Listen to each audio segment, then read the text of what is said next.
또 우리가 살아가다 보면은 우리가 가지고 있는 많은 재능들이 있습니다.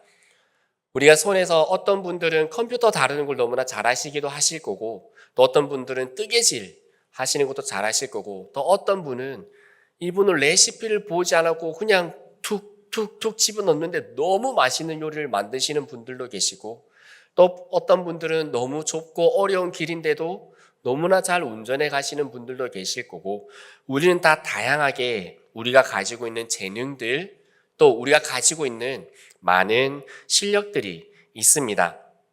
그런데 우리는 때로는 그러한 것들을 이거는 세상에서 쓰는 일이지 그게 지금 하나님을 섬기는 것과 무슨 상관이 있을까라고 생각하기도 합니다. 그런데 오늘 말씀을 보면 하나님께서 일상의 실력들, 일상의 삶에 준비되어져 있던 것들을 통해서 하나님의 나라를, 하나님의 그 성전을, 하나님이 계실 그 성소를 얼마나 멋있게 만들어 가시는지를 보여주고 있습니다. 그 대표적으로 예술가들과 기술가들, 그리고 목공을 할 수 있는 사람들, 그리고 쇠나 이런 철들을 쳐서 아름다운 세공품을 만들 수 있는 사람들을 불러 모으시는데, 대표적으로 부살렐과 오홀리압이라는 오늘 우리가 말씀해 보았던 사람들이었습니다. 이 두 사람은 제사장도 아니었고 선지자도 아니었습니다. 대단한 영적인 위치에 있었던 사람들도 아닙니다. 그들은 도면을 그리고 손으로 만들고 색을 입히고 그리고 장신구를 세공하는 그저 일상의 일을 하는 사람들이었습니다. 그런데 하나님께서 그들을 부르시고 그들에게 성령을 부어주십니다.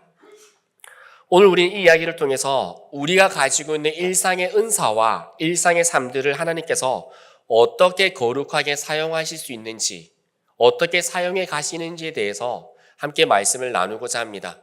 우리 초등 1부, 초등 2부, 우리 중고등부, 청년부, 우리 친구들도 있는데 여러분들이 잘하고 있는 것들이 있을 거예요. 누군가는 그림 그리는 걸 좋아하고, 누군가는 색칠을 정말 아름답게 할 수 있고, 누군가는 컴퓨터를 다루고, 누군가는 코딩을 하고, 누군가는 또 다른 많은 세부적인 일들을 할 수가 있을 겁니다. 그거는 단지 이거는 나의 취미야, 이건 그냥 내가 잠깐 하고 말 거야 라는 것이 아니라 하나님께서 또한 그것을 통해 하나님의 일을 이루어 가실 수 있음을 이 시간을 통해 한 번 더 기억할 수 있었으면 좋겠습니다.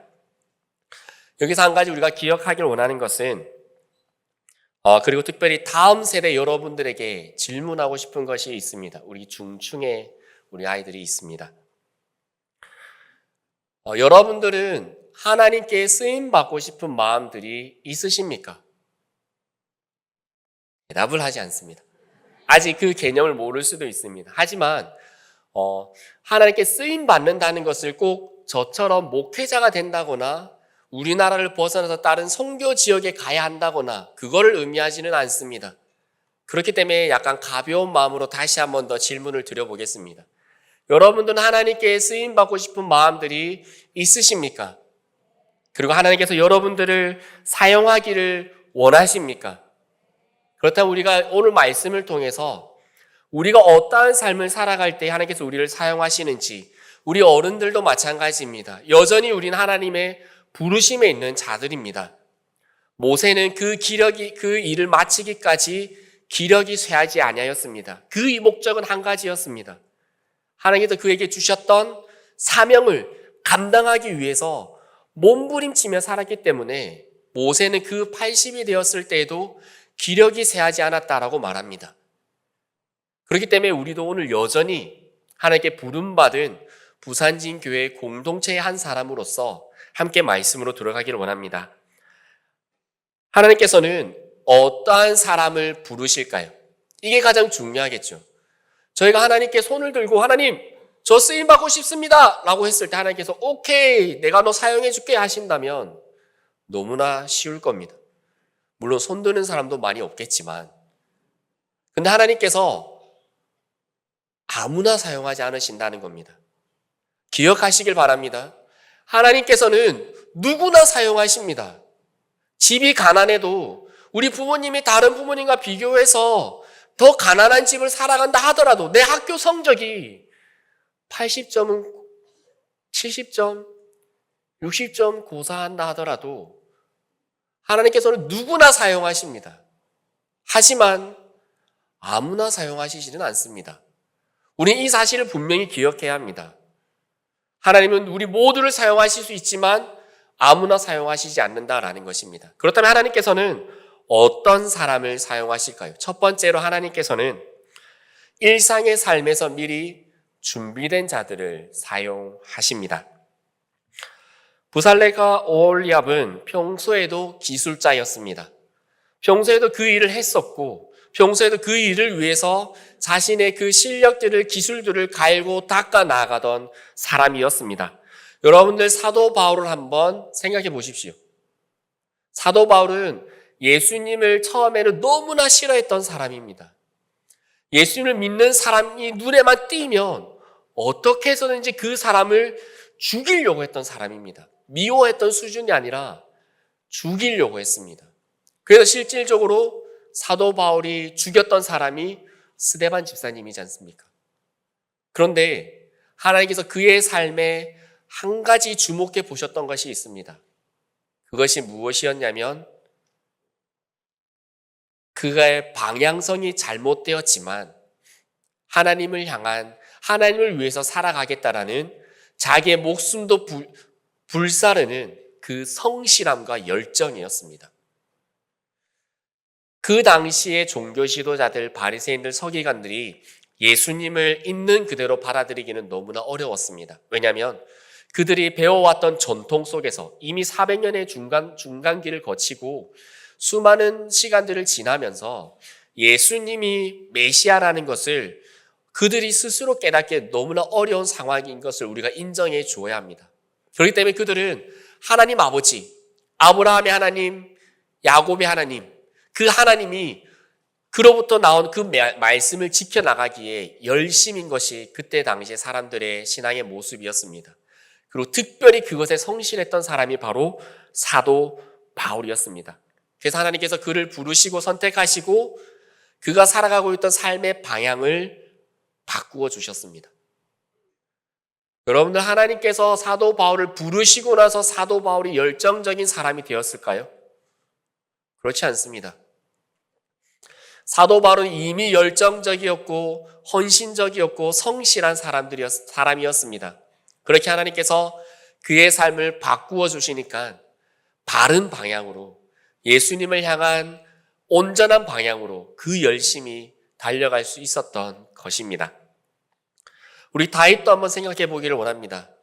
다윗이 골리앗을 만나게 되었을 때에 갑자기 하늘이 열리고 엄청난 성령님의 임재가 임하셔서 다윗이 갑자기 없었던 실력이 생기고 없었던 힘이 생기고 없었던 용기가 생겨서 골리앗과 싸우러 나가서 골리앗을 이겨 승리했을까요? 그렇지 않습니다. 다윗은 자신이 예전에 아버지 집에서 목동 일을 할 때에도 사자나 곰이 와서 양을 물어가면 이 많은 양 중에 한 마리 없어졌으니까 다행이다. 다른 양들은 안 죽었으니까 다행이다. 무엇보다 내가 살았으니 다행이다. 하지 않았습니다. 목자로서 이 양들을 지켜야 한다는 그 성실함이 사자와 곰이 양을 물어가자 다윗이 즉시로 쫓아갑니다. 쫓아가서 그 양을 입에서 곰과 사자 입에서 구출해냅니다. 여러분 이게 어떻게 가능했을까요? 그리고 그 곰과 사자가 그냥 도망가지 않고 다시 다윗을 공격하려고 오면 그 사자와 곰과 싸워서 이겼다라고 말합니다. 우리가 한번 생각을 해봤으면 좋겠습니다. 다윗이 처음부터 곰과 사자와 싸워서 이길 수 있었을까? 그렇지는 않을 겁니다. 10살 되는 아이가 곰과 싸워서 이길 수 있을까요? 절대 그렇지 않습니다. 힘만으로도 차이가 납니다. 그러면 다윗은 아버지의 양을 치면서 생각해 보았겠죠. 사자가 와서, 곰이 와서 양을 물어가는데 자신이 할 수 있는 게 없더라는 겁니다. 그런데 연습을 했겠죠. 어떻게 하면 곰을 물리칠 수 있을지, 어떻게 하면 사자를 쫓아낼 수 있을지 연습을 했을 겁니다. 그 방법들을 고민하고 생각하고 찾았던 그 방법이 무엇이냐면 물맷돌이었습니다. 자신이 가까이 다가가지 않아도 그 공과 직접 싸우지 않아도 겁을 줄 수 있거나 물리칠 수 있는 방법을 찾았던 것이 물맷돌이겠죠. 여러분들 다윗이 얼마나 물맷돌을 열심히 준비했겠습니까? 얼마나 열심히 연습했을까요? 다윗도 알고 있었을 겁니다. 물맷돌을 돌려서 던졌는데 곰이나 사자의 그냥 팔이나 어깨에 맞아서 화만 돋구었다가는 자신의 생명이 즉시로 쫓아오는 사자와 곰에게 죽게 될 걸 알았으니까 얼마나 정확하게 맞추기 위해 노력했을까요? 그 정확도의 실력이 어디서 나타났나요? 그렇죠. 성령님의 도움으로. 그거 두 번째에서 알아봅시다, 수인아. 약간 지루해져 가고 있었는데 수인 덕분에 다들 밝아지신 것 같습니다. 골리앗에게는 방패를 들고 있던 사람이 있었습니다.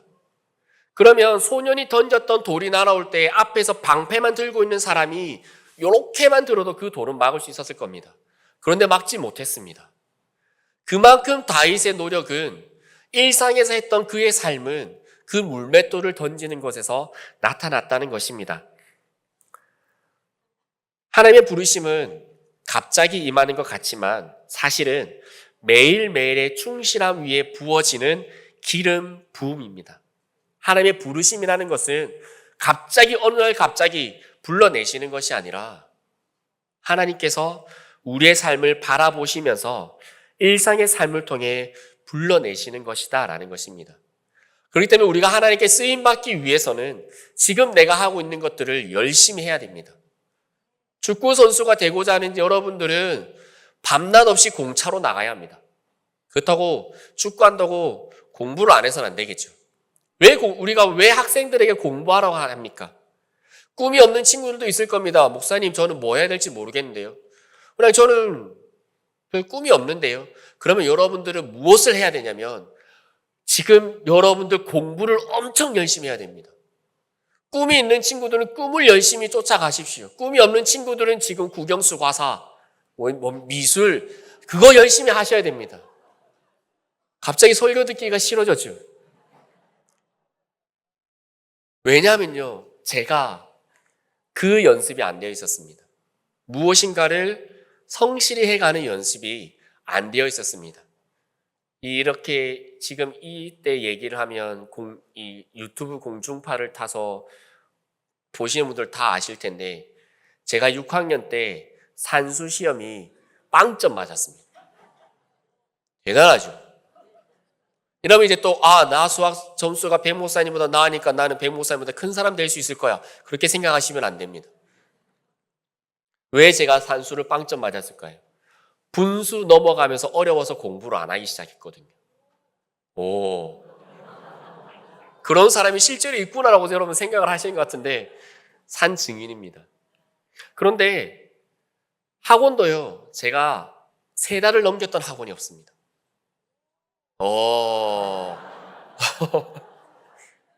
그랬더니 제가 군대를 제대하고 나서 이제 하나님을 위해서 살아야겠다라고 마음을 먹고 정확한 저의 삶의 목표가 정해지고 났는데 성실해지지 않는 겁니다. 이게 설교가 제대로 전해지고 있는 게 맞겠죠? 그래서 우리는 일상에 성실해야 하는 겁니다. 하나님께서는 성실한 자들을 부르십니다. 그래서 그때 저는 군대를 갔다 오고 나서 어떻게 했냐면 제가 이제 더 흑역사는 말씀드리지 않고 성적이 너무 안 좋아서 군대를 갔었거든요. 이 교수님이 너 이렇게 되면 졸업 안 되고 이렇게 해서 군대로 도망을 갔다가 와서 어떻게 했냐면 제가 경남정보대학교 사회복지가 2년제 학교잖아요. 1학기 하고 성적이 정말 밑바닥이었어요. 그래서 이거를 점수를 올려야 제가 하나님의 일, 목사가 되겠다는 학교에 편입을 할 수가 있는 겁니다.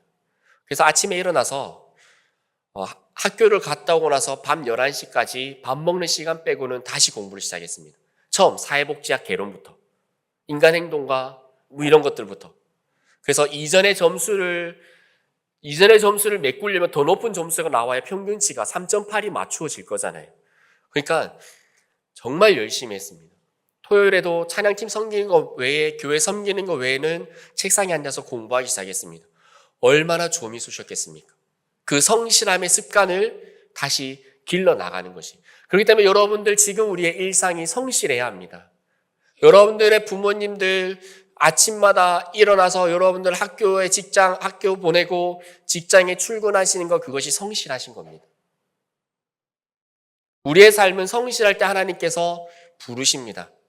그리고 그 성실함 위에 하나님께서 은혜를 더해 주십니다. 그리고 성실하게 가는 자들 삶에 하나님께서 아까 우리 수인이가 말했듯이 성령님을 부어주시는 겁니다. 오늘 부살레가 오홀리압을 하나님께서 부르시면서 뭐라고 말씀하십니까? 그에게 나의 영을 부어주겠다라고 말씀합니다. 여러분들, 이 은혜가 우리 모든 세대들에게 있기를 소망합니다.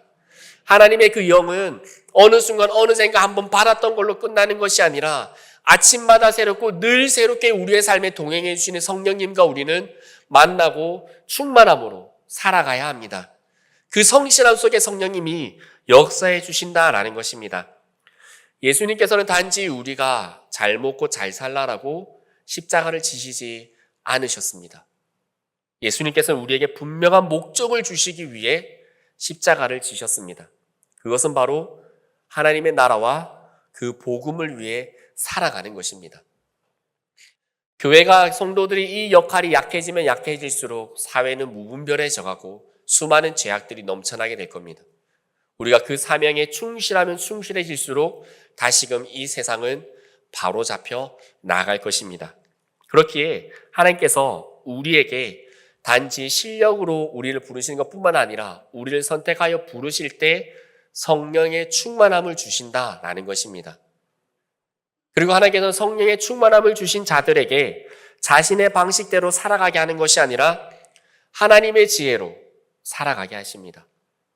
내가 한 가지의 일을 할 때에도 내 생각대로 이거 이렇게 만들면 금방 될 거야 가는 것이 아니라 하나님께서 원하시는 방향들을 생각하고 그 일들을 해 나가는 거겠죠. 오늘 학교에 갈 때도 그냥 학교에 갔다가 그냥 하교하는 것이 아니라 하나님의 뜻대로 내가 오늘 하루의 학교 생활을, 오늘 나의 직장 생활을, 오늘 나의 가정 생활을 어떻게 보낼까 고민하며 살아가는 거겠죠.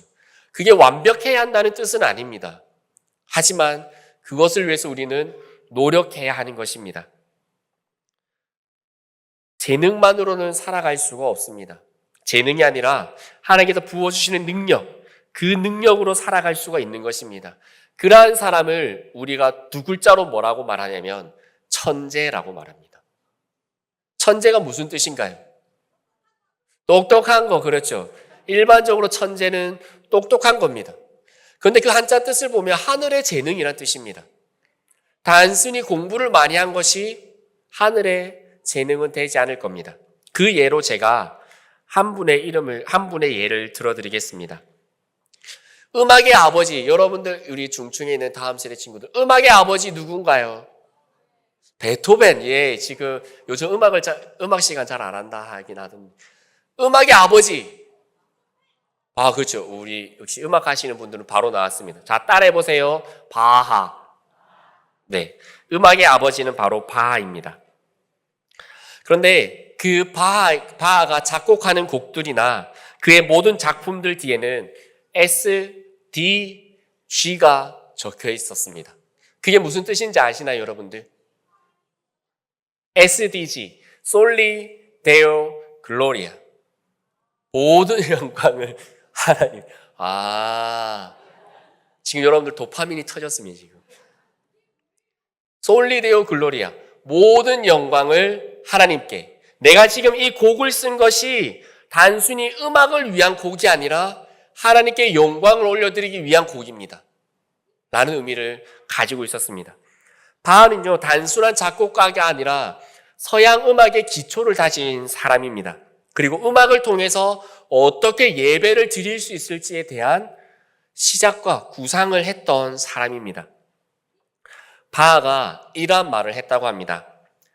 음악의 궁극적인 목적은 하나님의 영광을 드러내고 사람의 영혼을 회복시키는 것이다. 와, 멋있지 않습니까? 음악의 목적은 하나님의 영광을 드러내고 사람의 영혼을 회복시키는 것이다. 음악이라는 한 장르의 문화 자체의 정체성을 하나님 안에서 정립한 사람인 것입니다.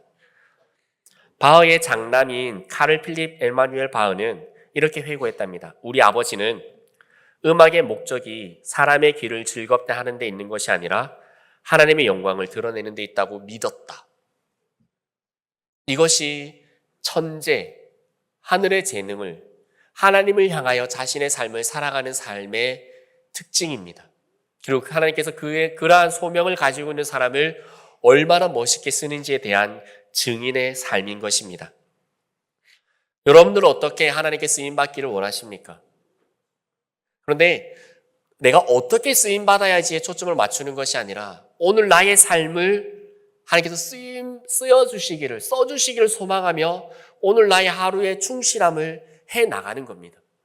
그럴 때 하나님께서 그를 불러주시고 그를 통해서 하나님의 일을 이루어 나가시는 겁니다.